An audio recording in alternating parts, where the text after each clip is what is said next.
What's going on, guys, and welcome back to more 2012 NFL offseason talk here. And today I'm focusing on the Cleveland Browns. Like I said, I wanted to get around to every team in the NFL, and so now I head on over to the AFC North to take a look at the Cleveland Browns, who last year did not have a very good season and finished the year at 4-12 and had a top 5 draft pick. They had 2 first-round picks this year because of the Julio Jones trade last year with Atlanta, and these 2 picks are going to be extremely important to the future of the Cleveland Browns and whether or not they'll be able to compete with the Bengals, Ravens, and Steelers in this tough AFC North division. And that was, first of all, with their number 3 overall selection, they drafted running back Trent Richardson out of Alabama, who in my opinion is one of the best running back prospects since Adrian Peterson. I remember watching him in his sophomore year when he was backing up Mark Ingram, the Heisman Trophy winner a couple of years back. And I always look at these things with an NFL mindset because I'm not a big college football fan. I love the NFL, and so I look at Trent Richardson. I thought he was miles ahead of Mark Ingram as an NFL running back, and I think he will be a very good running back,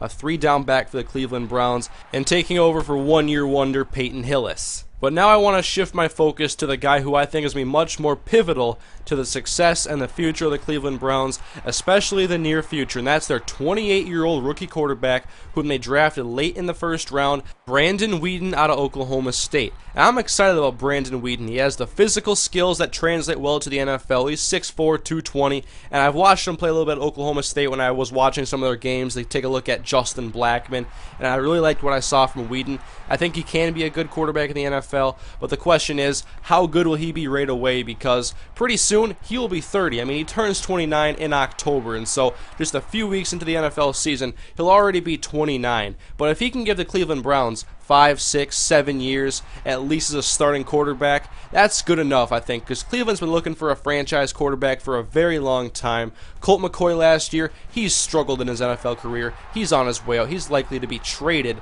and I'm excited for the duo of Brandon Weeden and Trent Richardson this year for the Cleveland Browns, and I also think Browns fans should be excited about this team this year to see how good they will be going into the future. I don't think this is a team that's going to be contending for anything this year, barring something crazy that I can't see coming, but I think this team is going to be more competitive, more fun to watch, but also a team that has a lot to improve upon from last year. They were 24th in passing yards, under 200 passing yards a game, 28th in rushing, coming off of a year where Peyton Hillis took the league by storm, and then he didn't play a lot last year, and when he did, he wasn't all that impressive. But the one strong point for Cleveland is their secondary and the fact that they were second in opposing passing yards last year. Of course, their number 1 cornerback is Joe Hayden, who's played very well in his NFL career, and at least that position or that part of the Cleveland defense is solidified. Obviously, still have a lot of work to do, being 30th against rushing yards, but at least they're good against the pass because this is a passing league, and now they have to get their offense in gear because 24th in passing, 28th in rushing. But I think there is reason to be optimistic with new quarterback Brandon Weeden and, of course, Trent Richardson. A lot of people say this is the worst receiving core in the NFL. I think that is debatable, along with teams like the Miami Dolphins, besides the signing of Chad Ochocinco. We'll see how impactful that is. But Greg Little last year, his rookie season, posted 61 catches for 709 yards, only 2 touchdowns. That's a stat I want to see increase this year. Of course, they have Josh Cribbs, but he hasn't really been as impactful on offense as he has been in the return game. And then, of course, this is another offseason where everybody's wondering if this is going to be the year that Muhammad Massaquoi finally emerges as a more competent pass catcher. In the draft, they went out and got Travis Benjamin out of Miami. He's a very fast, kind of slot receiver type of guy. We'll see if he really gets into much of the offense this year. And then they also got Mitchell Schwartz. A lot of debate about this draft pick here in the second round and whether he was worthy of the 37th overall pick. But I think he is going to be playing left tackle, protecting Brandon Weeden's blind side. I don't know a lot about him besides that his brother plays for the Minnesota Vikings, plays guard for him.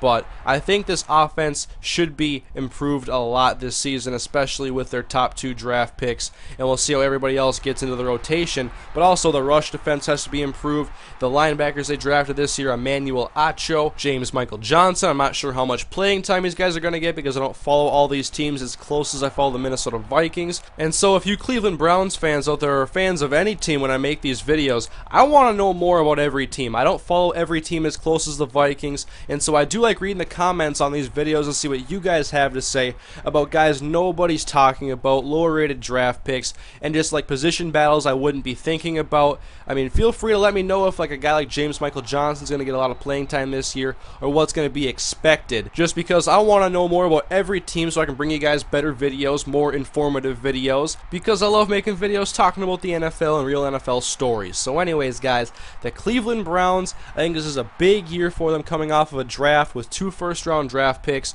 Trent Richardson, Brandon Weeden. Those guys, I think, hold the keys to the Browns offense and how this team is going to be in the coming years. In the next 5 years, this draft could have a lot of implications pertaining to this team's success and whether or not they can compete with one of the best divisions in the NFL. And so, Cleveland Browns fans, please do leave your feedback on what I had to say about your team and about anything I didn't talk about that you would like for me to know about certain position battles or just about certain draft picks and how they're doing in mini camps so far. Just leave Cleveland Browns comments. Just let me know about the Browns and how they're doing so far this offseason and their training camps and how ready they're going to be for the regular season.